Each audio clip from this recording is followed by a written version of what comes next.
Hi YouTube, ZipDisc here. This is actually part one of the final two parts of my Defending the Indefensible Kiss Players videos. This will probably be a short one because this is just a wrap-up of the basic story of the series. Where we last left off, Optimus Prime was infused with Galvatron cells and having nightmares and hanging out with Marissa Fairborn. Hot Rod was running around with Xiao Xiao Li and beginning to have nightmares. He's not quite as effective because he still has his own spark, whereas Optimus is a sparkless creature at the moment, basically animated simply by Marissa's demand for him to be there. Or desire, not demand. And Atari is still with the EDC. Now, the legions have begun to coalesce into a group. And strangely enough, they seem to be being led by a girl dressed all in black.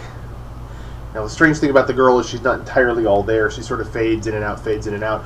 People are thinking she's maybe an evil Kiss player at this point. You know, one of the bad guys has gotten a hold of a Kiss player and is using her. But the Legion seem to be more organized. They've been gathering in larger and larger and larger groups throughout the entire series. And now they're a giant army that seems to be converging on the EDC headquarters, where Galvatron's body is being held in the basement.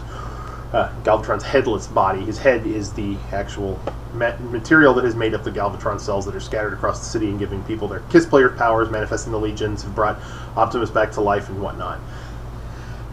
Well, Optimus and Hot Rod both head to the scene, and they have their big climactic showdown, wherein Rodimus finally accepts the fact that this is Optimus Prime. Although, strangely, it's technically not Optimus Prime as he knows him, because Optimus is dead. His spark has been merged with the Matrix, and the Matrix is back on Cybertron with Ultra Magnus. So, in essence, this is simply Marissa's ideal of Optimus Prime in the shell of Optimus Prime's body, which has been reformatted into a pickup truck. Just so she could have a father figure that she can kiss. So, technically, it's Marissa's robotic father figure love toy that turns into a truck zombie. Yeah, I'll get into some more of the weirdness of Kiss players in the next video, which is going to be about the controversy about the series. But they finally get to have their big confrontation. There's a huge fight. Rodimus and Optimus decide they have to team up to defeat the legions and stop what's going on and find out exactly what is happening.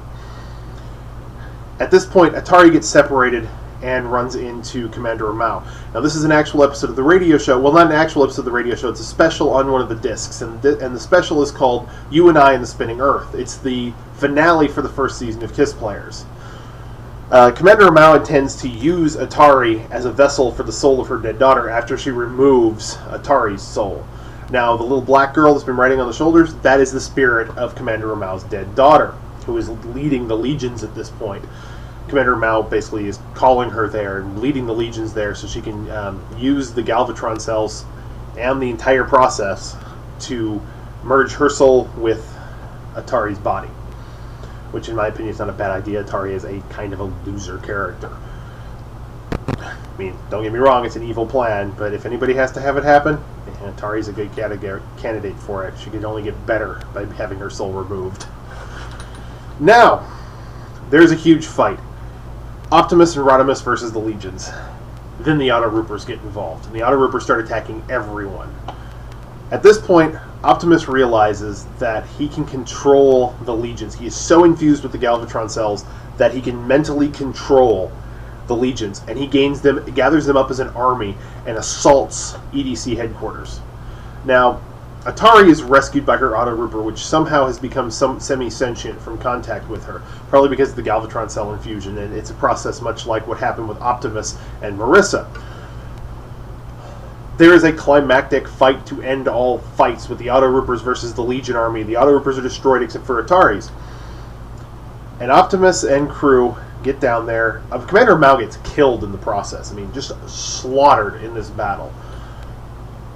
And at the very end, Optimus, Rodimus, and Optimus commands the legions to give up their Galvatron cells to reincarnate Galvatron.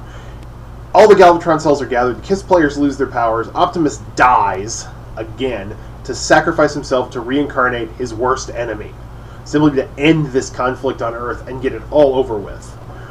Optimus dies, returns back to his regular body. Rodimus returns back to, Hot Rod returns back to his regular body, his futuristic sports car, Cybertronian sports car body. And Atari uses the last bit of strength in her Auto Rooper before it gives up its Galvatron cells to take the body of Galvatron and chuck it into space, destroying her Auto Rooper, sacrificing her powers, and the whole 9 yards in the process. This is the point at which Galvatron flies off into space and lands on the planet Thrull, which is where you see him in Season 3 of the American series, or in Japan, what's known as Transformers 2010. And this ends the first season of Kiss Players. The Earth is saved, the legions are gone, and then they have to do the process of rebuilding and starting over and rebuilding relations with the Transformers. And they tear down the anti-electron barrier, of course, since that was basically Commander Mao's horrible plan to keep the Transformers out, because she was the one who blamed them for the death of her daughter in the first place and tried to blame them for the destruction of Tokyo. Technically, maybe it was their fault, but it was more of a cosmic accident and chance. Or was it? If I ever get to Season 2 of Kiss Players Position, I might have a revelation on that one. I don't know if I'm ever going to do those videos because I have none of the figures for that. I might pick them up someday. That would be the cassettes, the Spark Bots, and maybe Atari Scream if I can find one. But I've already done a video on the Atari Scream thing. But that is essentially the end of Kiss Players. And it's a pretty good saga. It's a nice little story that fits neatly in between. In the Japanese timeline, it has nothing to do with the American timeline whatsoever. But I like it. It's a decent story, it's interesting, and it's very controversial. My next video, which will be my final Defending the Indefensible video, unless I decide to do Kiss Players Position, will be the controversy, and why this series is so widely misunderstood, and the reasons why it is actually kind of perverted. And the next video, I warn you, will have an 18 or over label, probably, because we're going to cover some pretty mature or immature subject matter, depending on how you want to look at it.